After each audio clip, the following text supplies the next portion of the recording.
Jones has been offered and has accepted my invitation to become the next Dean of Blackburn.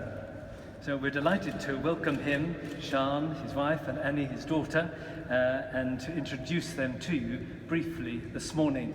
I'm going to say a few words, and then Philip, as acting Dean, will share a few words, and then Peter will respond, and then I'll lead us in prayer, and then there are refreshments in the crypt for us to meet informally, and you can have a chance to say hello to Peter and Sian and Annie, and then they're going to go and have a look at the deanery, which Sian and Annie have not seen yet. So they've accepted the post without seeing the house, which is a sign of faith and goodwill.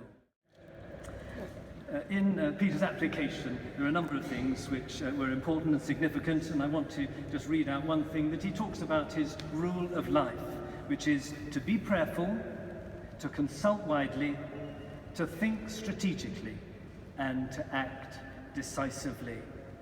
So it's with that sense of leadership that Peter will join us here in the Diocese of Blackburn and as Dean of Blackburn Cathedral. He plans to finish formally in Chester at the beginning of March.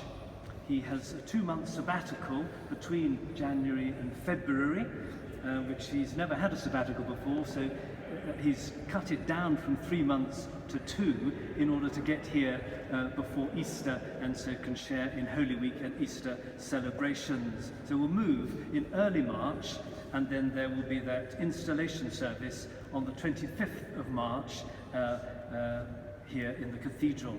So, Peter, it's very exciting for me to be able to welcome you here to the cathedral where you will become Dean in due course, not yet.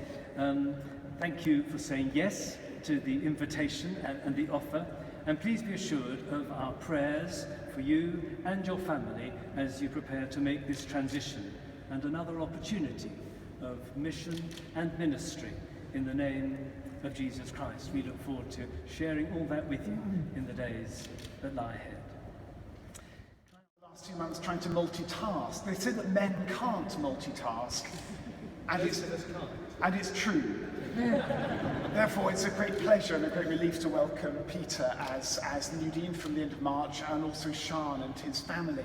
Peter, of course, comes to the diocese and the cathedral at a very, very exciting time. With Vision 2026, the diocese has set before it a very bold, ambitious agenda for growth. And he comes to an extremely vibrant cathedral, and it's been a tremendous privilege and pleasure for me to walk with the cathedral community on the journey it's on just for a few months, because this is a place which has real ambition and a real sense of what the future can hold.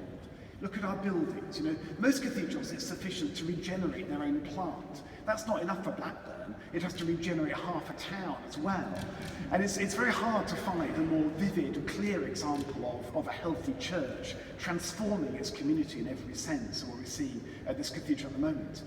It's been a fantastic joy for me to work with this congregation. Blackburn is so blessed with the size and the energy of its congregation, with its increasing diversity, a growing African congregation, people who are really tremendous and outstanding in their volunteering. We have a tiny, tiny staff at this cathedral, and our volunteers are absolutely exceptional. It's quite moving to hear the amount that people contribute to the life of this place. It's a growing congregation, extremely committed one. Our music is fantastic. It's so good to see our choristers, boys and girls, with us. Welcome to all of you this morning. Lovely to see you. We're so proud of you and of our choirs in this cathedral. It's a volunteer choir, but is the envy of many other cathedrals across the country. And the exceptional work of the Outreach Project is bringing in the steady stream of choristers and also taking music out into the community. Our education work is supreme. We work very hard to build relationships with people of other faiths and backgrounds. We're ambitious also about the future. It's a small cathedral with big ambition, and it'll be great to welcome Peter as part of that, both within the cathedral and within the diocese. To be called as Dean of Blackburn, I think, is a tremendous honour, and yet it's a great responsibility. When Bishop Julian rang me up and invited me to take on the role, I was delighted to accept that invitation, believing really that God was calling to me to this place at this time for this purpose. It's interesting in our lives, we get to moments in life when we think this could be the time to move. And earlier this year, a couple of people had mentioned to me that Blackburn Deanery was becoming vacant. And I have to confess, I knew very little about Blackburn and about Blackburn Cathedral. But when the job advert came up and I read through all the details, my heart was strangely warmed, and lots of the challenges that are present here really excited me, and I thought maybe this is the place that God is calling me to.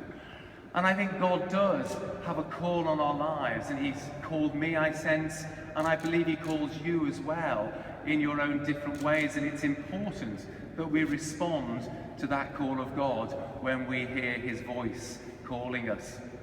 Cathedrals do not exist in isolation, and I'd just like to offer a few words, if I may, to maybe three of the primary constituencies that I'll be looking forward to engaging with over the next years that I'm here. First of all, obviously the cathedral community, then the wider Diocese of Blackburn, for any who are here from there and representing those, and also to the cities, the town here in Blackburn, and the county.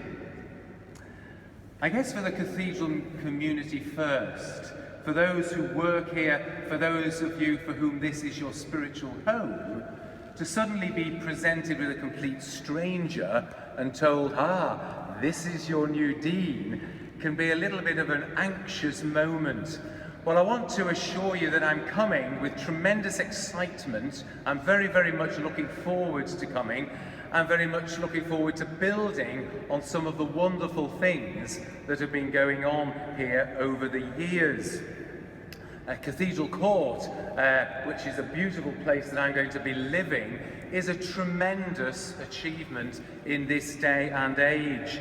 And in many ways, I think it probably fulfills the ambition of William Temple when he started this diocese, of having that heartbeat right back at the heart of Blackburn by choosing this church to be the cathedral for the diocese. And I did read through some of the things that were said on that opening day, and I think the words of Bishop Philip are very, very important to hold on to. He said this: "The real challenge now begins.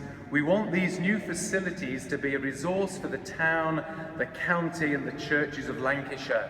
And I very much hope that I am able, with others, to make that challenge a reality. That's our responsibility as the people of this place." The strange thing is, during the last 4 or 5 weeks, the amount of times Blackburn Cathedral has cropped up in conversation, where I've been part of the conversation on some of the committees that I've been part of and whatever, without anyone knowing that I'm coming here, has been amazing. And what's been really helpful for me has to be to hear from these other people how much good stuff is going on here at Blackburn. Everything from the outreach programme, which is wonderful, engagement through education, into faith work that's been going on, not least the use of this building creatively to engage with the community. These are all things that people have been saying in conversations I've been part of, and that's been quite amazing. That's encouraged me to say, yes, I'm really delighted to be coming to Blackburn Cathedral. To see so many people here today, I think for me again is a great encouragement, and particularly the young people from the choir. It's lovely that you're sitting there at the back, and I know you've all got reserved seats there. That's because I guess you'll have special seats at the front normally, and you're not used to being out there. So it's lovely to see you here today, and I look forward to getting to know you. I guess the most importantly, I will be coming and joining you as a disciple of Jesus Christ in this place, to journey with you in the next phase of what God has in store for this cathedral. And I think that's very, very important for me, what God has in store for us in this place at this time. I'll be coming with gifts of my own, which I look forward to sharing, all sorts of passions that I'll be sharing, and I look forward very much to what will emerge in this place as God leads us all forward as a new community together. Turning to the wider diocese, I think the cathedral, as far as I understand it, is very much the seat of the bishop and a springboard for his teaching and mission work across the diocese. The cathedral, therefore, has a major responsibility to engage and support the parishes and the chaplaincies of the diocese in any way that we can. For over half of my ministry, I have spent time in parish churches, and so I am fully aware of how it feels to clergy and laity in parishes, the challenges that they have on a daily basis. And I very much hope that as a cathedral community, we will be able to support the parishes and chaplaincies of this diocese by being a resourcing place, a resourcing cathedral. I have to say that the Vision 2026 agenda warms my heart. I think you mentioned that I was a missioner in Birmingham Diocese, and mission has very much been part of my Christian faith. And so as I've read through the documentation and heard video clips and all of those things, I'm very excited about that agenda. And I look forward to helping this cathedral engage with that. And what better agenda could there be than growing healthy churches and transforming communities in the name of Jesus Christ in authentic and relevant cultural ways in this modern generation?